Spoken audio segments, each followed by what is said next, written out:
The great hall fell silent the moment the Alpha King spoke. One word. Cold as iron, sharp as a blade pressed to the throat. Dissolution. He was nobody.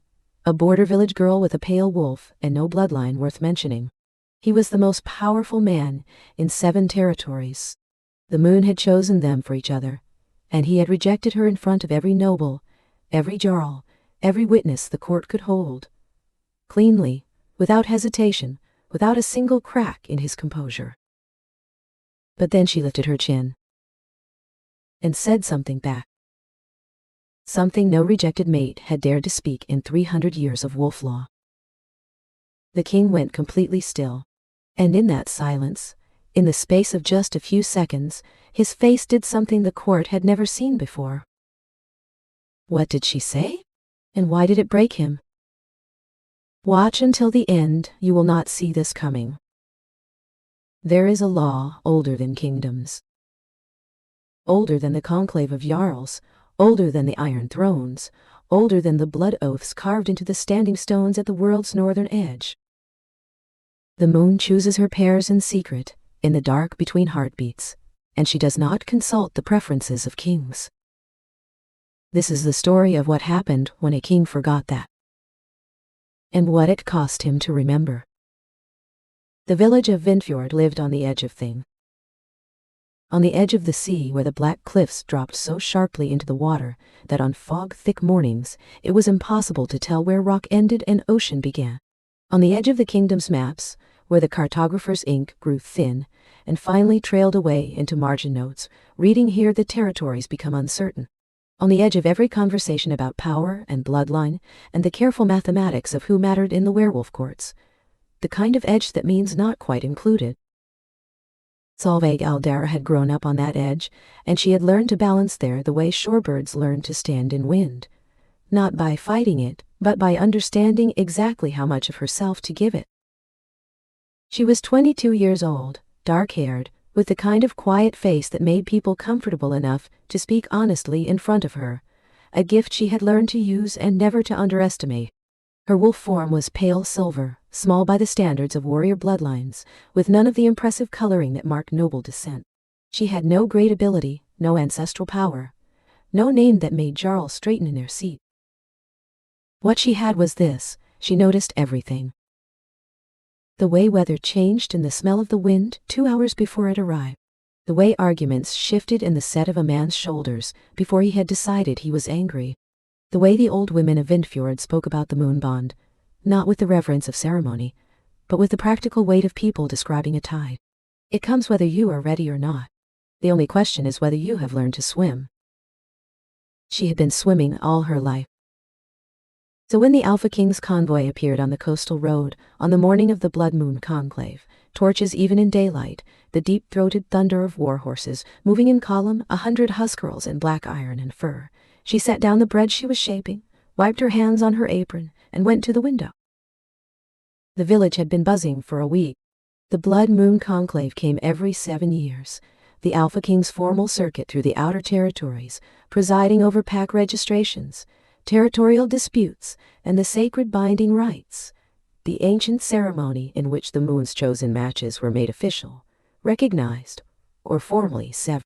In the great border villages like Vindfjord, it was the most significant event most people would witness in their lifetime. "He will take one look at this place and ride straight through," her uncle Bjorn had said at the morning meal, not looking at her. Bjorn had raised her since her parents died when she was 4. And he delivered most of his observations about her future in this tone. The tone of a man managing an inventory item he had not chosen to stock. Solveig had not answered him.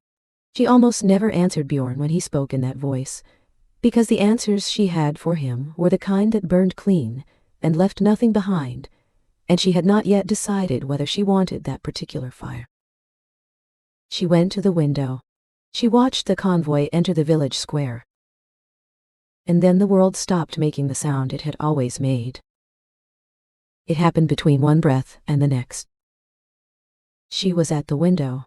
The convoy was moving through the square. The Alpha King was at the center of it, as kings always are. not because they arrange themselves there, but because the geometry of power rearranges everything around them. And she could not see his face yet. Only the breadth of his shoulders in the black fur-lined cloak, the way he sat his horse, as though gravity were a rule he had simply chosen to follow, rather than one he was subject to. Then he turned his head. The mate bond hit her like walking into a wall she had not known was there. It was not a gentle thing, not the soft warmth the village stories describe. It was a recognition, total, immediate, without appeal. The way you recognize your own name in a crowd. Your body knows it before your mind catches up. Something in the deepest architecture of her snapped into alignment with something she had not known was misaligned. A lock finding its key. A compass needle swinging north after years of uncertain wobble. Mate. Tight. Across the square, across the width of the convoy and the crowd, and all the careful distance of rank and birth and every practical consideration in the known world, Alpha King Ragnar Ironson turned his head. And found her. She saw his eyes even from that distance, dark gray, nearly black, the color of iron that has not decided yet what it wants to become. She saw them fix on her window with the absolute certainty of a man who has not been surprised in years, suddenly encountering something that surprises him completely. The bond pulled at her chest like a tide discovering the moon. She pressed her hand flat against the windowsill.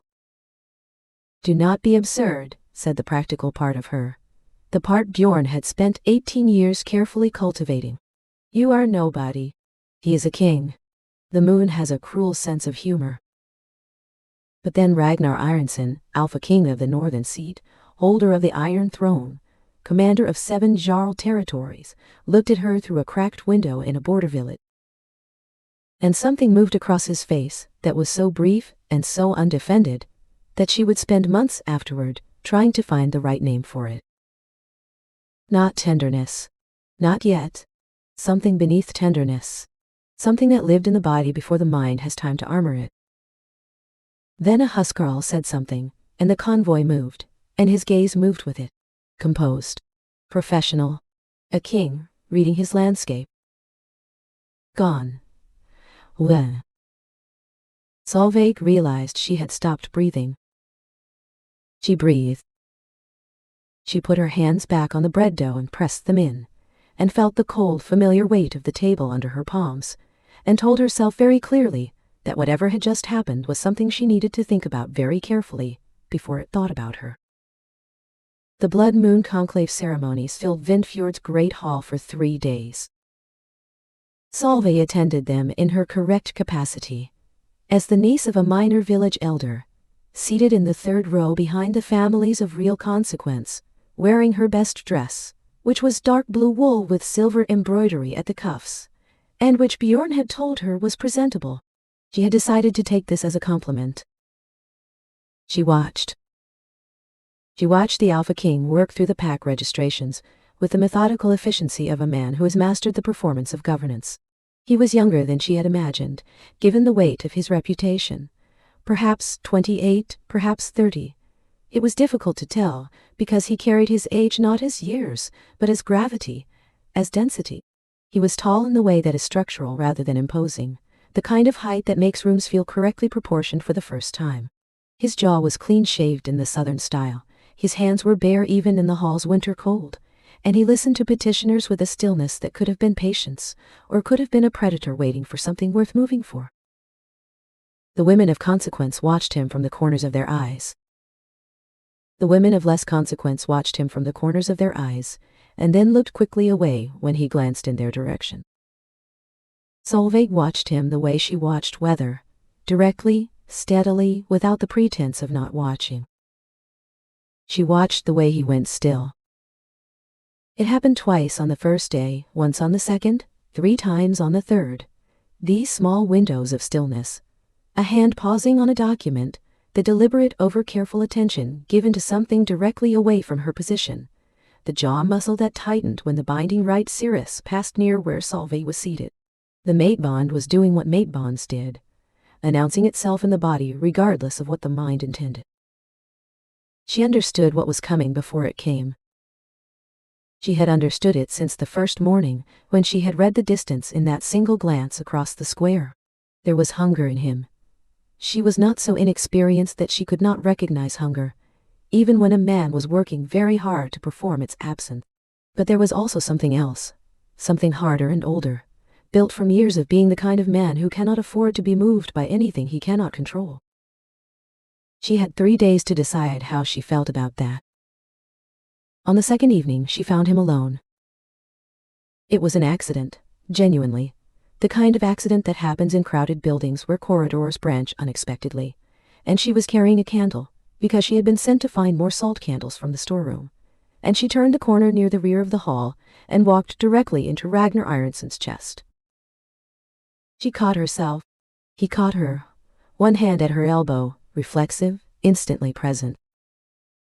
For 3 full seconds neither of them moved. The candle lit him from below, which softened the severity of his face into something she found she had no prepared response to. He was close enough that she could feel the warmth radiating from the wall of him, counterpoint to the cold stone at her back. His hand on her arm was firm and careful at once, the grip of someone who has learned exactly how much force is enough and never more.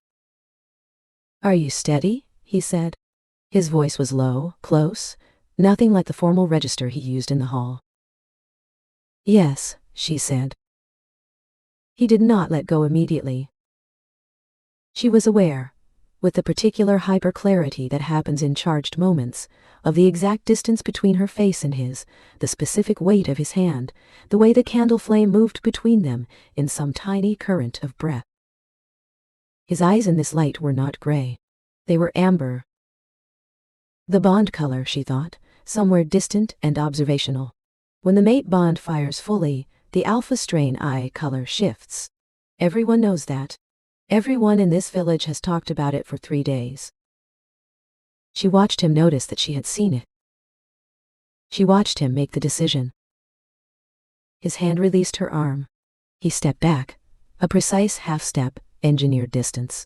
His eyes, when she looked again, were iron gray. Whatever she had seen there was contained again behind the careful architecture of a king's face. "Be careful in the back corridors," he said, returning to his formal register. "The flagstones are uneven near the storerooms." "I know," she said. "I have lived here my whole life." Something crossed his expression. Not quite guilt. Something adjacent to it, harder and more self-aware. "I know," he said very quietly. He walked past her without touching her again. She stood in the corridor with her candle and listened to his footsteps until the cold stone swallowed them.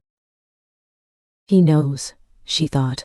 He has known since the first morning, and he has already decided. She could feel the decision in him the way you feel a weather change in the pressure of the air. Something tightening, something being drawn close. A man arranging himself around a choice he had already made, fitting the rest of himself to its shape. Her heart was doing something that had no practical use. She let it do it.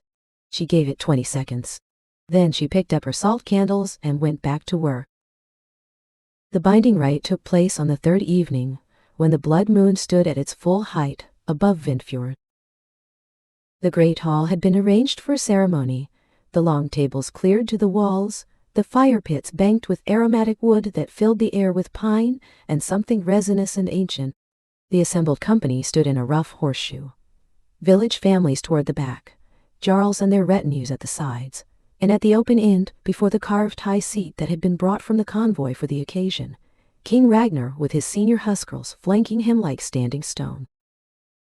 The seeress Herdis Moonveil, the Moonblood oracle who traveled with the royal court to conduct the sacred rites, moved through the ceremony in the formal old tongue, her voice thin and carrying, the words dropping into the silence like stones into water. One by one, the village's unmated wolves were called forward. One by one, the sacred bloodstone was pressed to their wrists, and either lit or did not. Most did not. This was normal, expected, the ceremony serving more as a formal registration than a revelation. Occasionally, a match fired between 2 villagers, and the hall murmured with warmth. Occasionally, someone from the royal retinue was matched to a local, and the hall murmured with different things. When Herdis Moonveil called Solveig's name, the hall was very quiet. She had known it was coming. She walked forward through the parted crowd, kept her shoulders level, kept her breathing even, fixed her gaze on a point just past the high seat, rather than on the man sitting in it. The bloodstone pressed cold against her wrist. The seeress's fingers were dry and warm. The stone lit. It lit white gold, which was unusual. Most matchfires were amber. White gold was the old text's color for what they called a full thread match, the rare kind, the kind that did not just indicate compatibility, but announced two souls precisely shaped for each other, like lock and key rather than door and doorway. The whole hall held its breath. Solveig looked at Ragnar. He was looking at the stone. His face was composed in the way of a man who has already made his decision and is now simply executing it. She could see it in the particular set of his jaw, not cold exactly, but sealed. A door that has been locked from the inside. The mate bond pulled against her chest like a rope tied to something falling. The bond fires between King Ragnar Ironson of the Iron Throne and Solveig Eldera of Vindfjord, the seeress announced, and there was something unreadable in the old woman's face, something that lived between protocol and pity. The Alpha King holds the right of recognition or formal dissolution. Your Majesty. Dissolution, Ragnar said. The word fell into the hall's held breath and broke it. Clean, immediate, without hesitation. The voice of a man who has made 100 hard decisions and learned to deliver them without flinching. There was not a tremor in it, not a softening, not a single syllable that offered anything other than the absolute, final verdict. The bond is acknowledged and formally severed. The thread is returned to the moon. The match is dissolved without claim or obligation. The silence afterward was a different country from the silence before. Solveig heard the smothered sounds from the gathered nobles. Not cruel laughter, most of them had more composure than that, but the particular texture of 100 people simultaneously understanding a social narrative and fitting their expressions to it. The border village girl. The pale wolf with no bloodline. The moon's absurd joke. Yes, of course. Of course it went this way. Her uncle Bjorn, she knew without looking, was somewhere in the crowd with his careful non-expression. The expression that meant I told you, not to reach above your station. She felt the bond fracture in her chest. Not break, it did not work like that. The seeress texts were clear, a declared dissolution severed the recognition, not the thread, and the thread could still be felt for months or years afterward, like the ghost pain of something lost. But the fracture was physical, a crack that ran from her sternum to her throat, and she was very, very careful not to let it move her face. The seeress turned to her. Solveig Dara. The dissolution has been formally declared. Your acceptance completes the severance. Do you assent? Every lesson Bjorn had ever taught her said, yes. Bow your head. Be graceful. Disappear. She stood in the center of the hall, surrounded by the entire weight of the court's expectation, and she felt the crack in her chest, and under it, under the hurt, which was real and she was not going to pretend otherwise, she felt something else. She felt clear. 22 years of being manageable, of being acceptable, of fitting herself into the shape of what other people needed her to be. 22 years of the windowsill and the bread dough and the practical voice that told her not to reach.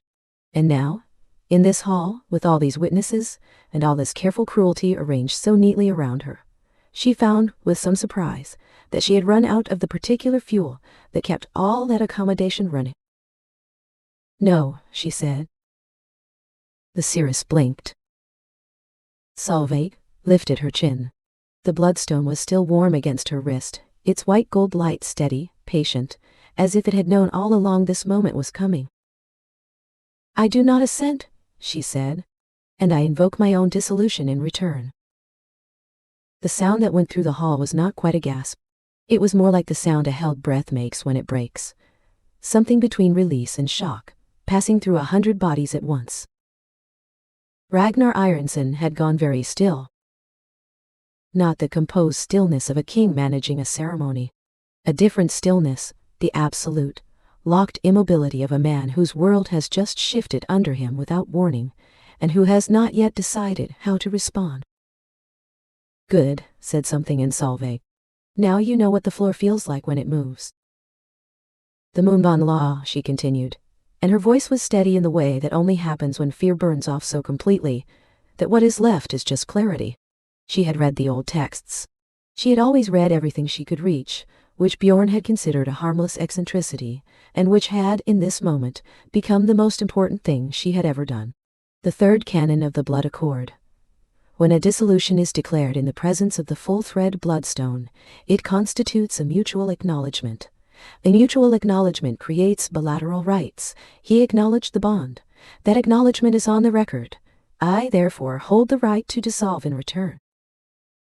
She looked at the court scholar, a gray-bearded man named Halvard Greymantle, who had been standing near the high seat with his scroll case and the expression of someone trying very hard to be invisible. "Schaller Halvard," she said. "The third canon." Halvard looked at Ragnar, looked at Solveig, looked at his scroll with the focused desperation of a man hoping to find something that would make this simpler. He did not find it. "She is..." He cleared his throat. "She is correct, Your Majesty. The bilateral right exists. It has never been invoked because no one in 3 centuries has been foolish enough to try." Ragnar's voice was quiet. The specific quiet that happens just before something irreversible occurs. Solveig looked at him directly. The amber was back in his eyes. She could see it from here, blazing through the gray like fire through iron. And she understood with a cold clarity that this was the bond's response to her defiance, to the sheer aliveness of her in this moment, and that he could not control it any more than she could control the crack in her chest. "Then I am the first," she said. The celebration of her own courage lasted 14 seconds. That was how long it took for the doors at the rear of the hall to open, and for Ragnar's first commander, a broad man named Ulf Ironback, whose face had the particular quality of a weapon that has learned to look like furniture, to walk to the high seat with a folded document in his hand. He presented it to the court scholar without looking at Solveig. Halvard unfolded it. "Read it." The color left his face in a sequence, like candles going out one by one. "Your Majesty," he said carefully, "there is a matter of standing." Solveig knew before he said the next word. She knew it in the way the body knows things before the mind accepts them. A cold weight settling below her sternum, the pieces of the past 3 days, rearranging themselves into a shape she should have seen sooner. "The bilateral dissolution rite requires pack standing at the moment of the bloodstone ceremony," Halvard said. "A wolf without pack registration cannot invoke." "Solveig Aldera was removed from the Vindfjord pack registry this afternoon," Ulf said, addressing the room rather than her. Her guardian, village elder Bjorn Aldera, filed the removal with the royal registry at the 3rd hour. Conduct unbecoming pack loyalty, 2 witness signatures, the official seal. Solveig did not look for Bjorn in the crowd. She did not need to. She could feel him back there, in the part of the room that was dense with bodies and thin with anything resembling human warmth.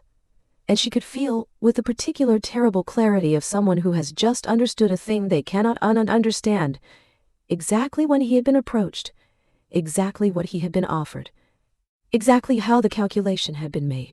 Trade the girl for the pack's protection. She is inconvenient. She is always going to be inconvenient. This way at least her inconvenience serves a purpose. She had spent 18 years believing that careful kindness was love. She spent exactly 1 second understanding that it was management. "Without pack standing," Halvard was saying, his voice the voice of a man delivering a verdict he finds personally distasteful, "the invocation is involution. The original dissolution stands. The bond is severed. Solveig Aldera holds no legal claim, no status compensation, and no..." "Enough." The word came from Ragnar. The hall went quiet. He was looking at her. Not at the document, not at the court scholar, not at the assembled witnesses managing their expressions of collective relief that the awkward business had resolved correctly. At her. And she could not, even now, even with everything, read what was in his face. It was too much and too carefully managed and too many things at once. And she was tired, and her chest hurt, and she was 22 years old, and had just been sold by the only family she had left. The law is clear, he said, and his voice had returned to its formal register, to the voice he used for decisions and proclamations, and all the other things that were supposed to be clean. The invocation is invalid, the dissolution is final. She heard under that voice something she was not sure she was meant to hear, a faint, barely perceptible roughness, the sound of something catching in a man's throat that he has decided will not catch. She chose not to do him the cruelty of acknowledging it. She turned, and she walked toward the main doors. The crowd parted. It always parted for catastrophe. She was 3 steps from the door when the gray-bearded scholar Halvard spoke again, and something in his voice, the tone of a man who has had enough of being silent, made her stop. Your Majesty, there remains one instrument she may invoke. Scholar Halvard Greymantle was 70 years old and had memorized the full blood accord at 13, and had spent the subsequent decades being carefully not promoted by a succession of powerful men who found comprehensive legal knowledge inconvenient. The Rye of Iron challenge, he said, loudly enough that no one could claim not to have heard. A wolf who has suffered material dishonor during a formally witnessed ceremony, particularly when the ground of that ceremony was prearranged to their disadvantage, may invoke a direct challenge against the offending party. The expulsion does not negate this right, because the dishonor occurred within the ceremony itself, where she held valid standing at its opening. He looked at Solveig steadily. She recognized the look, a man offering information to someone who can use it, asking nothing in return, except that they actually use it. She turned back to the hall. She looked at Ragnar Ironson, Alpha King, a man who had arranged her humiliation with the precise efficiency of someone who had never expected to be called to account for it. She looked at Bjorn, standing near the back of the hall with the expression of a man who is beginning to understand that the thing he released has not fallen in the direction he expected. She looked at the assembled court of the most powerful werewolves in the northern seat, who had come here expecting to witness a clean administrative ceremony, and were now watching something they would describe, for the rest of their lives, at every gathering where stories were traded. I invoke the Right of Iron challenge, she said. The 7 nights of sanctuary were granted by royal law. Ragnar could not refuse without violation of the blood accord itself, and whatever else he was not a man who violated his own laws. Solveig was conducted by royal guard to the sea tower on the fortress's eastern cliff, a room with one window overlooking the strait and a fire that burned with unexpected warmth. She stood at the window for a long time after the guards left. The blood moon was still above the water, laying a road of red-gold light across the dark surface of the sea, beautiful and indifferent, the way powerful things often are. She pressed her forehead against the cold glass and let herself feel, for exactly as long as it took the feeling to move through her without getting stuck, the fracture in her chest, the image of Bjorn's unseeing face, the memory of a corridor, and a candle and eyes that had been amber before they chose to become gray. Then, she straightened. She had 7 nights. She intended to use them. The old woman arrived at the sea tower on the first night, between the 2nd and 3rd watch, when the fortress had settled into its deep winter quiet, and the only sound was the sea hitting the cliff base 40 feet below. She was ancient the way certain cliffs are ancient, not fragile, not diminished but worn into something more essential by centuries of exposure. Her white hair was braided with chips of obsidian and small carved bones, and she walked with a bone staff whose head was carved into a wolf mid-howl, and her eyes were the color of ice over deep water. I am Asta Greywood, she said, settling into the room's chair with the ownership of someone claiming territory. I travel with no king's convoy. I came because I gave your grandmother my word, and I am too old to die with unfinished promises. Solveig sat on the edge of the bed and looked at her. My grandmother died when I was 4. Yes, in the burning of Stormholt, when the coalition of 5 jarls decided that the Moder-Ulv line had grown too powerful to permit. Asta's eyes were very steady. You were hidden before the fire reached the inner hall. You were found by Bjorn Eldara 2 days later in the heather caves north of the village. He was told, by me, that you were the orphan daughter of a rogue couple. He believed it because it was easier than the truth. Silence. The sea continued doing what the sea does. Tell me the truth, Solvik said. Asta told her. The Moder Ulf, the Mother Wolf bloodline, was the oldest spirit-working lineage in the Northern Territories, predating the Iron Throne itself by 2 centuries. They had been systematically destroyed in the War of the Five Seals because a bloodline of women who could forge pack bonds across territorial boundaries, who could shift into forms that the old texts called world wolves, who could read the land's own memory, was not, as the Coalition of Five had politely phrased it, compatible with stable governance. Solveig's grandmother, Ranveig Modir, had been the last ruling alpha queen of the line. She had died holding the door of the inner hall while her granddaughter was carried out through the smoke.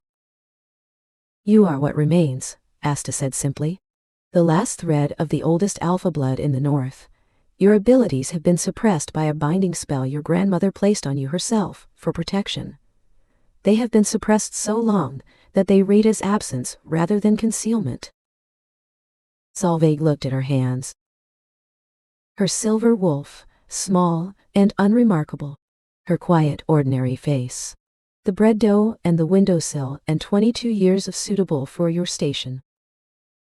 There is an awakening rite, Asta said. I can perform it.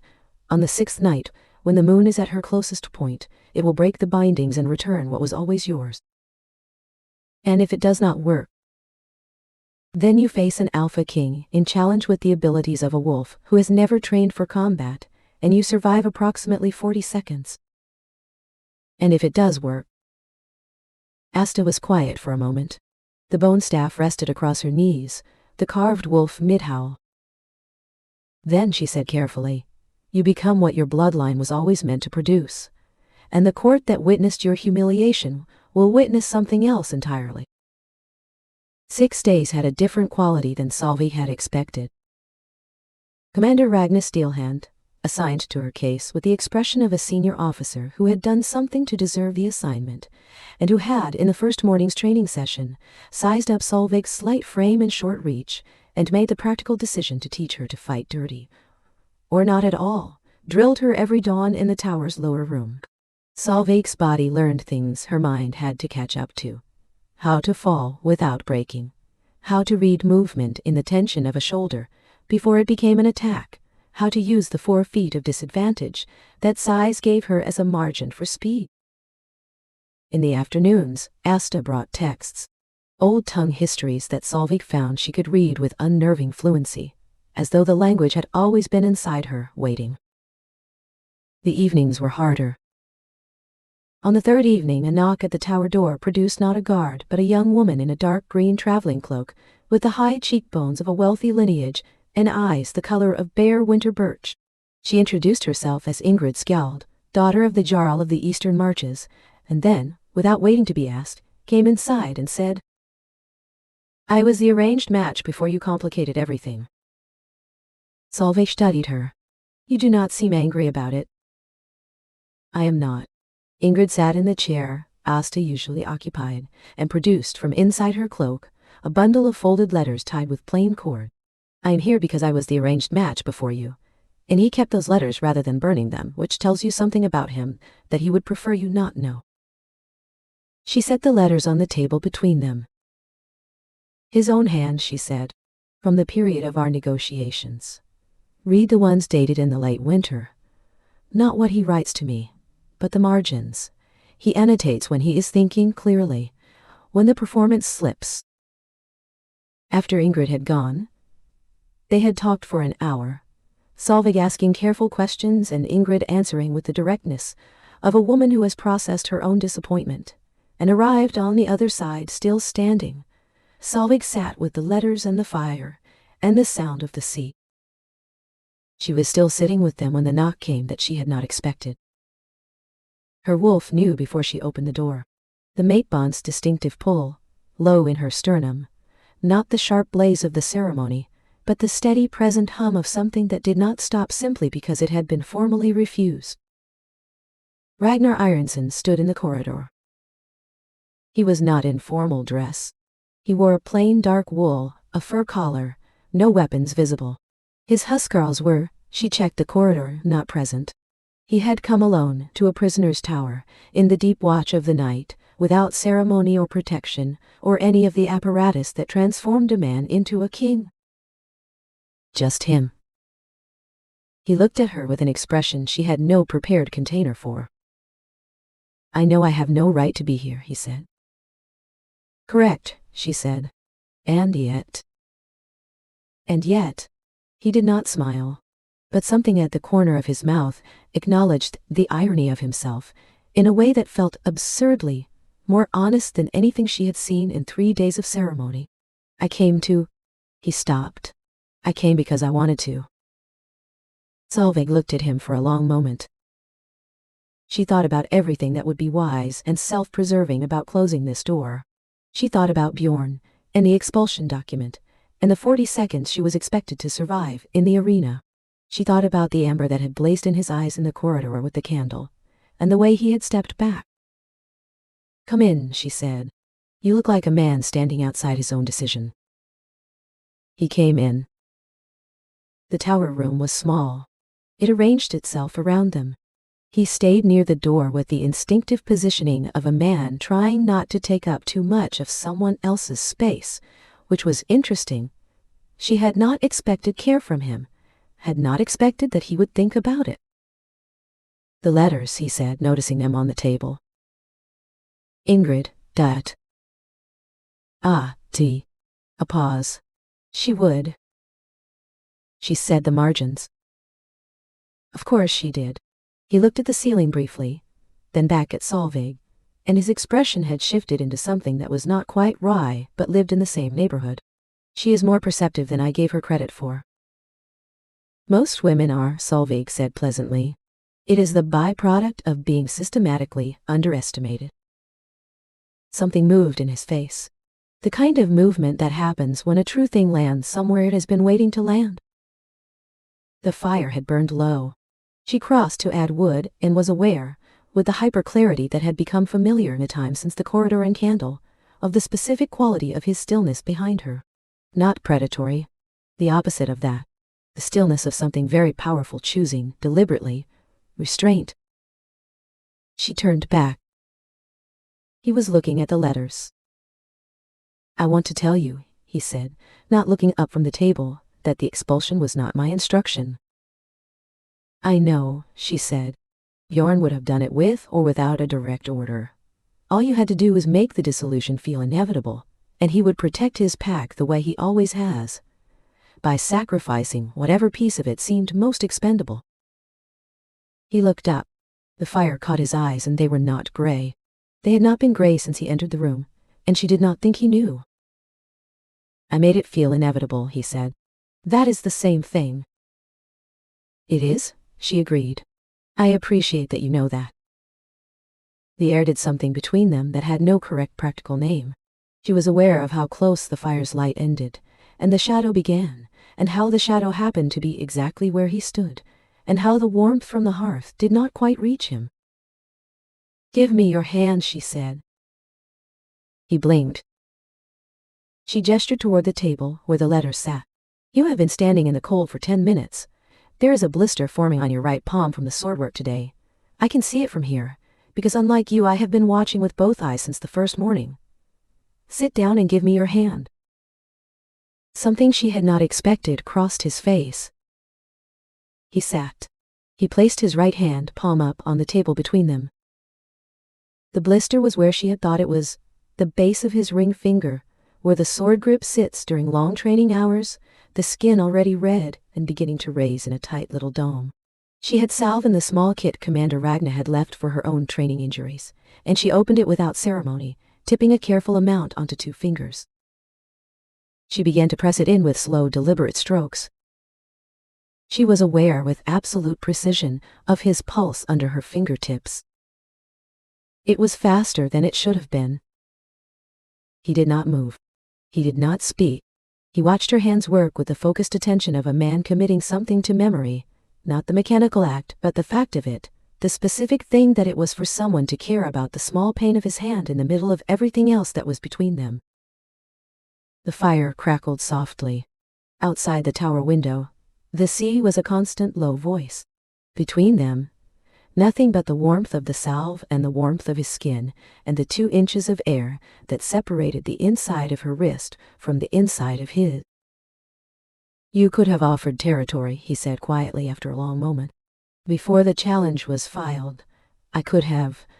There were options that did not require—" "You would have offered it as a king managing a problem," she said, still focused on the work. Her thumb pressed gently along the edge of the raised skin, smoothing the salve inward. "Not as a person acknowledging a wrong." "Is there a difference?" "There is." She looked up. "A king managing a problem waits to see if the problem dissolves on its own. A person acknowledging a wrong comes to a tower at midnight." She was too close to him. She became aware of it in her own breathing first. A slight change in rhythm, a shallowing, and then in the specific quality of the air between their faces, which had fewer inches in it than was strictly neutral. The candlelight on the table made his eyes entirely amber, and she did not look away from them. He did not look away from hers. The salve was nearly done. She was almost out of excuse to keep holding his hand, and she was aware of that fact, and she suspected he was aware of it too, because his fingers had, very slightly, barely perceptibly, curved upward, not gripping, nothing so deliberate as that, just the faintest suggestion of a hand that had not yet decided to let go. Her pulse was in her fingertips. She wondered if he could feel it the way she could feel his. She wrapped the linen over the blister in 3 careful passes, 1 to cover, 2 to secure, and tucked the end with a clean fold. She did not immediately release his hand. He did not immediately take it back. "I do not know how to do this," he said, very quiet. "I do not mean the law or the challenge or any of that. I mean—" his jaw moved. "I mean this." "Neither do I," she said. "I have never been a king's mate before." "You have not been confirmed as anything." "No," she agreed. "And you should decide whether that is a relief or a problem before you come to any more towers in the middle of the night." She pressed the last fold of linen flat against his palm and sat back. The clinical distance reasserted itself between them, and she was grateful for it, and also, somewhere beneath gratitude, aware of what it cost to create.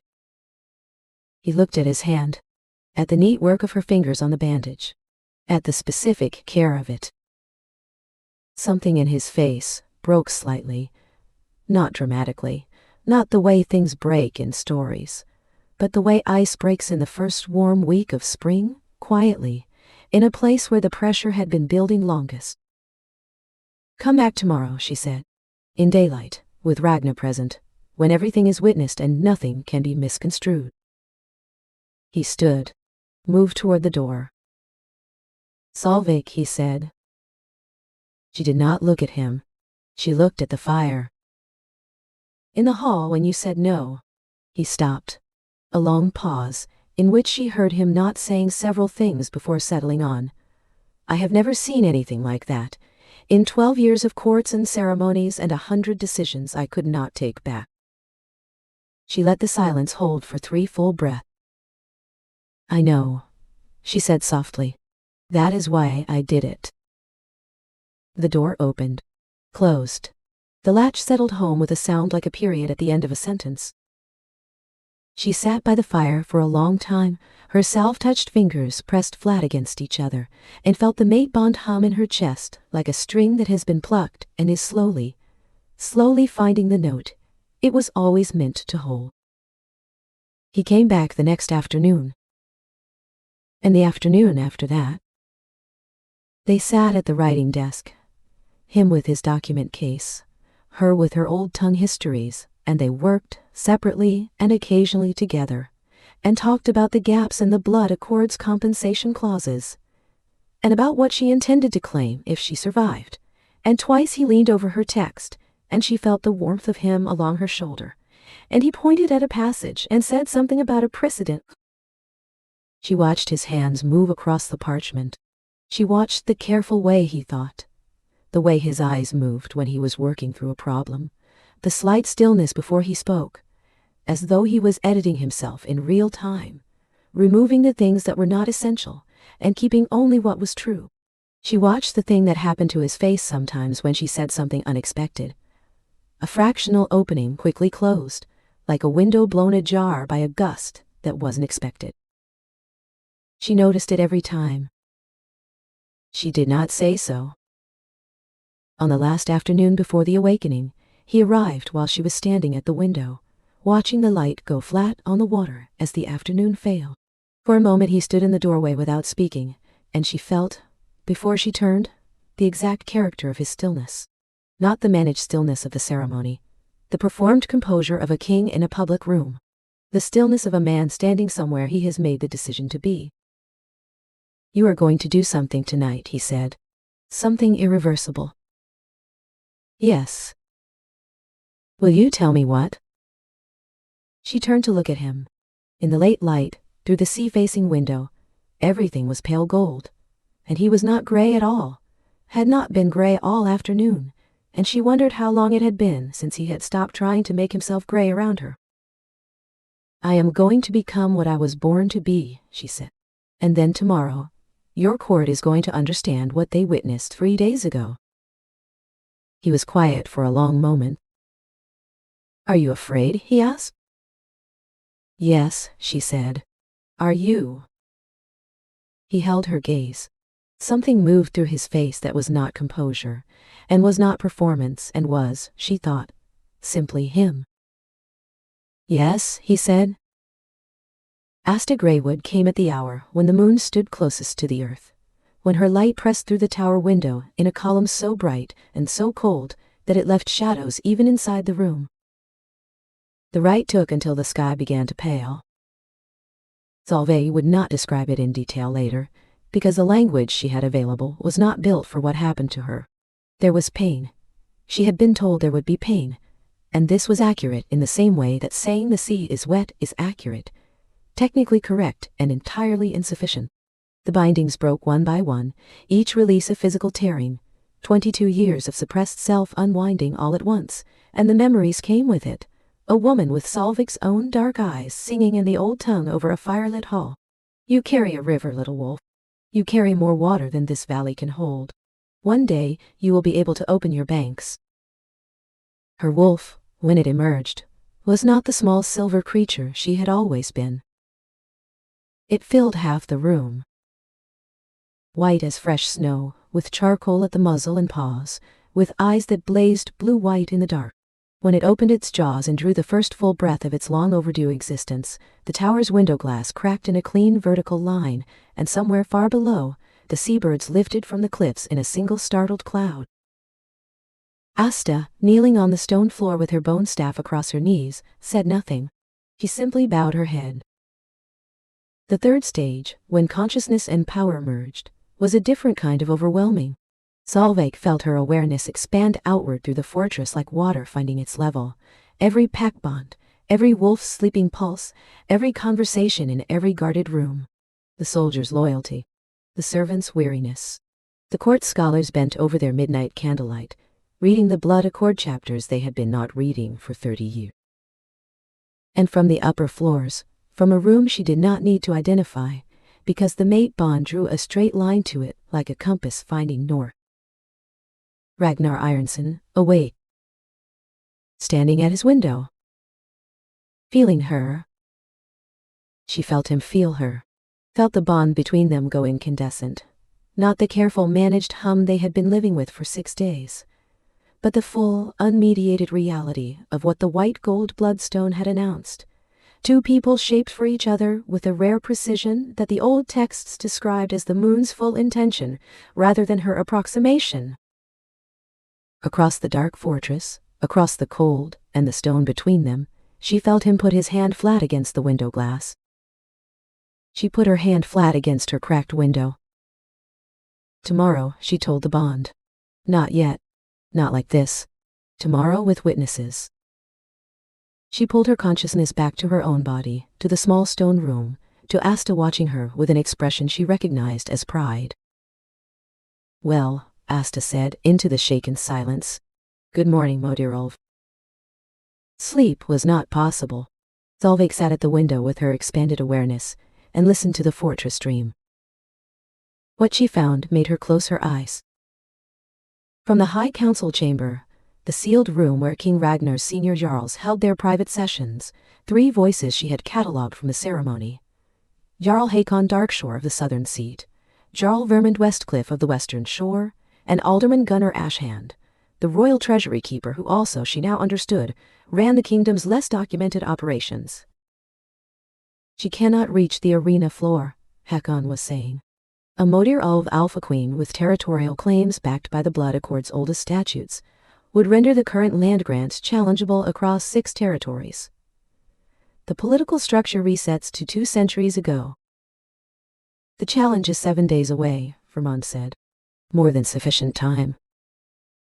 There is a simpler solution.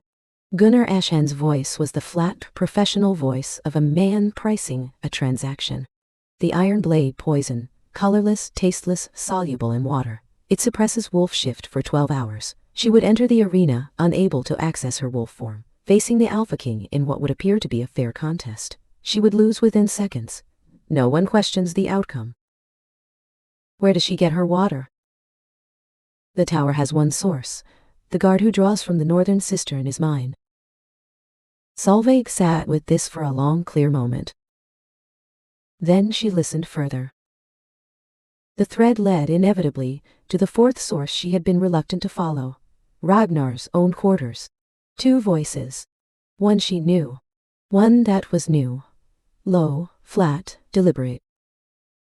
The enhancement binding is prepared, the stranger said. Your strength will be tripled during the combat period. She would need to be an army to survive. Ragnar's voice came after a silence. And she is not. No, my lord. She is a village-bred wolf with no formal combat history, and whatever trick she has prepared will not be enough. Take the binding, and this is over in 30 seconds. Another silence. Longer, dit. Leave it, Ragnar said. The stranger's voice sharpened. My lord. I said leave it. I will face her as I am. Solveig held still in the dark. She felt across the distance of the fortress what it cost him to say those words. The particular weight of a man choosing to be seen without armor, even if being seen without armor meant losing. She rose from the window, went to find Asta. She did not wait for the arena. At the gray hour before the morning meal, when the fortress was in that specific liminal state between night watch and day, Solveig walked through the corridors of the outer keep, and the corridors themselves seemed to understand something had changed. The guards she passed stopped, not on her order, not because she said anything, but because something in the quality of the air around her had rearranged, and a wolf's body responds to dominance the way water responds to terrain. It flows where the ground directs it. She pushed open the doors of the High Council chamber. Jarls Hakon and Vermund were at the table with Alderman Gunnar Ashhand and 4 of their senior men. Morning wine. Documents. The easy posture of people who expect this hour to contain no surprises. The door opened and Solveig Aldara walked in, and her white-silver wolf was barely beneath her skin, and her eyes were not their usual dark brown. They were the white gold of the bloodstone at full fire. The room went very still. The iron blade poison, she said pleasantly, is in the northern cistern. I would recommend not using it, as I will need to give my testimony to Scholar Halvard this morning, and it would be inconvenient to be incapacitated. Alderman Gunnar's face did something complicated. I know about the cistern, she continued. I know about the gallery contingency that Jarl Hakon discussed 3 days ago, the one involving crossbow bolts and a staged incident. I know about the enhancement binding that was offered to the Alpha King last night. She looked at each man in sequence, steady and without heat. The way you look at geography, you are preparing to navigate rather than fight. I know these things because I can hear through walls now, and walls are quite thin when you understand how stone carries sound. She crossed to the table and set down a document she had been writing since the 3rd hour of the morning, while the fortress slept. This is a formal petition to the Blood Accord Courts under the Modir of Territorial Restitution Statutes. Scholar Halvard has the precedence. The petition claims the unceded borderlands, 300 leagues of territory currently designated as rogue waste, as lineal inheritance. I am not challenging existing current jarl grants. I am not challenging existing boundaries. I am claiming land. She straightened. I am also requesting that the right of iron challenge be formally restructured, not as a combat to determine my fate, but as a witnessed legal proceeding to determine the status of the fraudulent dissolution and its consequences. She looked at Hakon. You are welcome to attempt any of your contingency plans. I should mention that Asta Greywood has informed the Royal Cirrus Court, and Scholar Halvard has been awake since midnight reading, and Commander Ragna is waiting in the outer corridor with 6 of her guard, and I have already spoken with 6 of the court nobles whose territories would benefit from the borderland petition, and who have therefore, as of this morning, become interested parties. A silence like deep water. Or, she said, you could simply attend the proceeding. Ragnar arrived in the council chamber 10 minutes after his men sent for him. He arrived, as she had observed he always arrived, without preparation for what he was walking into, and stopped in the doorway when he saw her. Solveig stood at the head of the council table, white silver hair loose, Halvard's documents spread before her, Asta to her left and Ragna to her right, and 2 court nobles and a treaty scholar who had arrived of their own volition when word reached them through the fortress's efficient gossip channels. She looked at him. She watched it happen, the thing she had been watching for in fragments all along, all these days of corridors and candles, and amber-edged eyes, and a blister pressed carefully under her fingers. His face in the doorway. Seeing her, truly seeing her, not the border village wolf, not the convenient problem, not the moon's absurd joke, but what was actually here. What had always been here, what he had been working very hard not to see. She watched the cost of having almost prevented it land on him. She watched it land, and stay, and settle in the exact muscles that pride uses as its last defense. And she watched those muscles, slowly, inexorably, release. The court would talk about it for years. They would say that the Alpha King of the Northern Seat stood in that doorway for 6 full seconds, which was longer than anyone had ever seen him stand still without intent, and that his face did something they had no agreed name for. Not grief, exactly. Not simply shock. Something more complete. The expression of a man who has just fully understood the distance between what he chose and what that choice cost. Your Majesty, Scholar Halvard said carefully, from his position at Solveig's right. The petition is lawful and the precedents are clear. The borderland claim holds.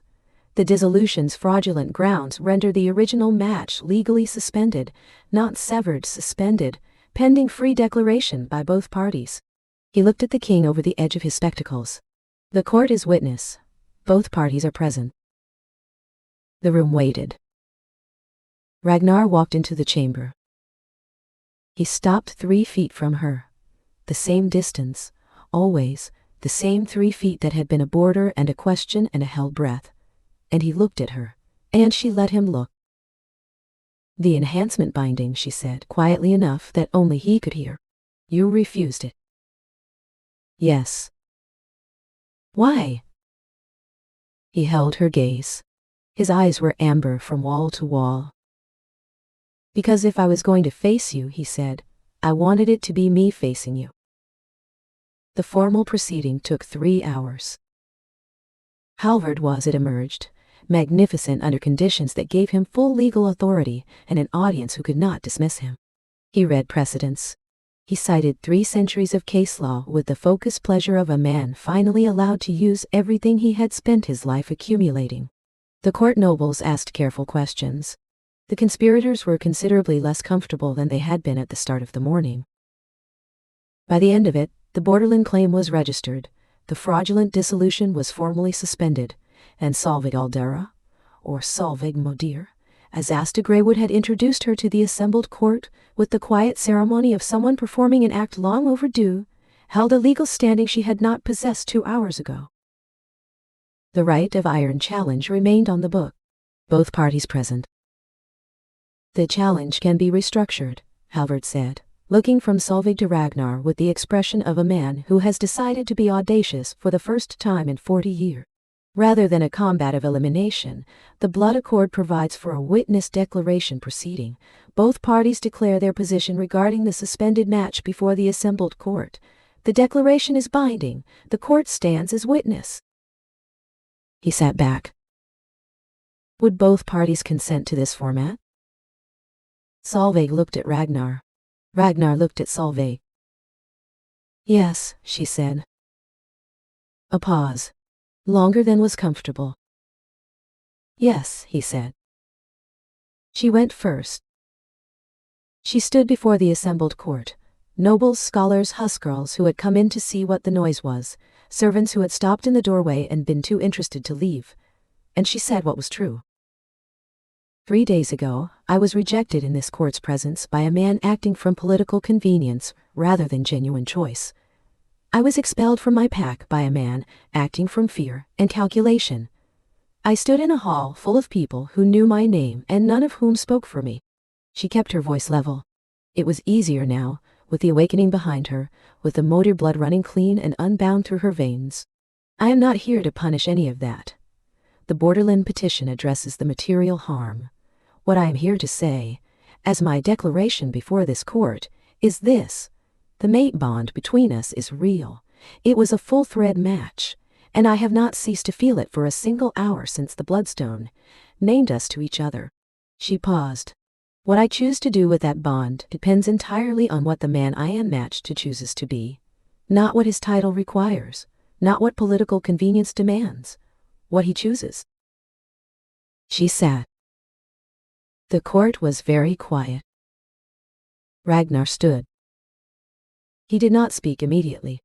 He stood before the assembled witnesses of his court, these people who had known him for years, who had seen him make difficult decisions with clean efficiency, who had respected and feared and admired him in varying proportion. And he was, visibly, a man doing something he had no practice doing. I rejected my matched mate in public, in a formal ceremony, with premeditated arrangement, he said. I did not plan the expulsion. I planned the conditions that made it inevitable. There is no meaningful distinction between these things. He looked at the assembled room, and his voice was steady in the way that requires effort and the kind of courage that does not announce itself. I have spent 12 years making every decision from the position that the kingdom's stability required a king who needed nothing. No one person, no bond, no vulnerability that could be used as leverage. I was wrong about what stability requires. He stopped. The court waited. He turned and looked at Solveig. I am asking, he said, and his voice had the particular quality of something stripped to its essential weight, for the right to earn what I threw away. Not the bond was always there, and is still there, and is still there, and I cannot pretend otherwise. The trust, the choice, the right to have her look at me and see someone who made the decision, and then made a different one, and proved the second one over time. The silence afterward was the kind that holds something important in the way cupped hands hold water, carefully aware of the weight. That, Halvard said, with what appeared to be genuine satisfaction, is a declaration. Afterward, in the brief still moment when the court had dispersed to its complicated conversations, and the chamber held only the two of them and the morning light coming in through the high windows, Solveig stood at the table with her hands resting on Halvard's documents, and felt the mate bond settle into a new register. Something that felt less like a tide and more like bedrock. Something that felt less like a tide and more like bedrock. Present, permanent, patient, Ragnar stood nearby. Not 3 feet this time. Less. The borderlands, he said. Yes. You will need garrison support, supply lines, architects for the settlement structures. A pause. I have commanders who have been requesting reassignment to something that requires actual work. Is that an offer? It is a beginning. He looked at her steadily. Everything I have is resources. I am aware that resources are not the same thing as trust, and I am not confusing them, but they are what I have to offer that is immediately useful. She looked at him. She thought about the word the old spirit texts used for a bond that was chosen rather than merely felt.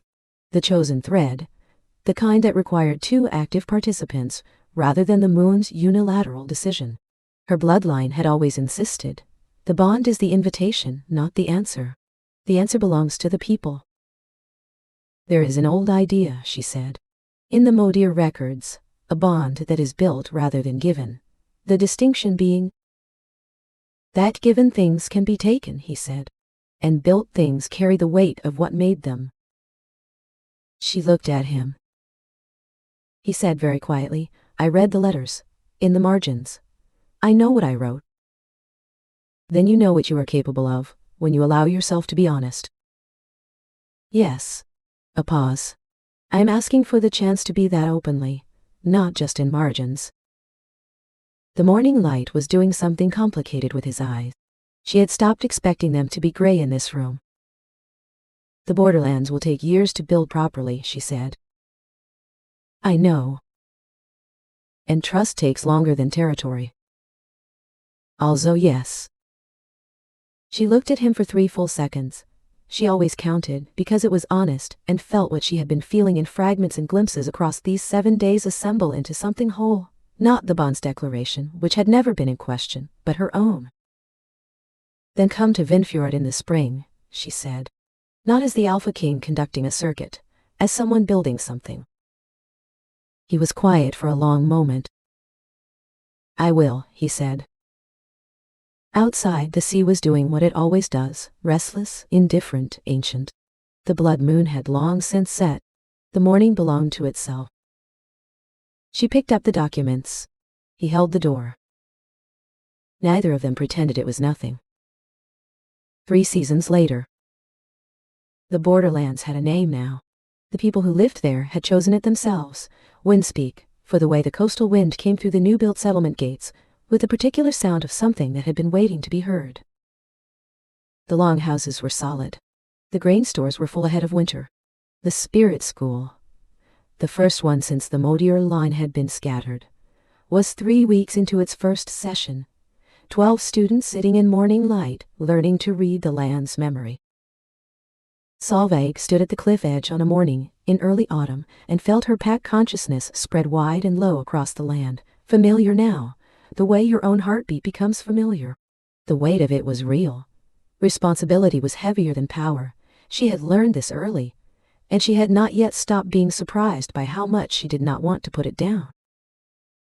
She heard the horse on the coastal road before she turned. Ragnar arrived at Windspeak without convoy. He had been doing this since spring, arriving without ceremony, in plain wool, with Ulf and one other huskarl at a discreet distance, and spending 3 days working. Not presiding. Working, sitting with Halvard on the legal frameworks, reviewing the settlement plans with the architects, sparring with Commander Ragna in the training yard with the focused seriousness of a man, giving himself hard things to be honest about. He had been present when the school opened. He had not announced himself. He had stood at the back of the first session and watched the students for an hour, and his face had done that thing. The fractional opening she was learning to read, the window in wind, and she had not drawn attention to it, and he had not pretended it had not happened. He dismounted at the cliff path and came to stand beside her.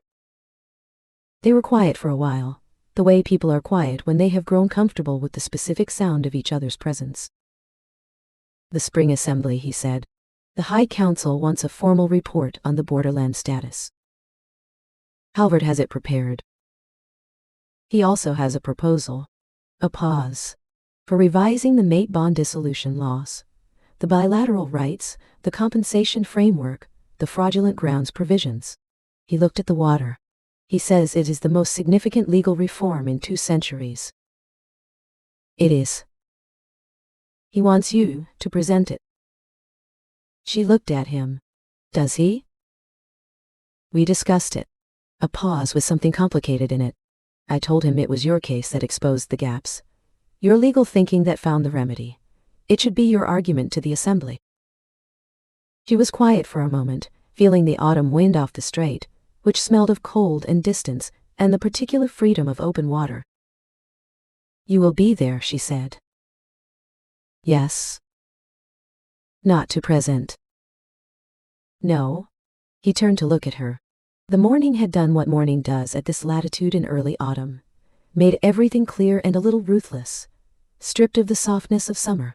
His eyes in this light were not gray. To listen. She looked at him. She thought about slow building. About 3 seasons of small, true acts, adding up to something larger than either of them could have named on any single day. About all the words in all the old texts that tried to describe the difference between a bond given by fate and a bond built by choice, and how none of them fully captured it because language was made after the fact, assembled from what people already understood, and this was something still being understood. And this was something still being understood. All right, she said. We go to the assembly. A beat. Together, he said. Not a question. A declaration. Small and private and witnessed only by the wind and the autumn sea, and whatever the moon above the daylight sky cared to take note of. Solveig felt the mate bond settle. Not tighten. Settle. The way a well-made building settles on its foundation. The creaking done, the weight found its ground. Together, she agreed. The sea moved. The wind moved. The morning continued its ancient business of arriving. Below the cliff, in the long houses of Windspeak, the first smoke of cooking fires began to rise.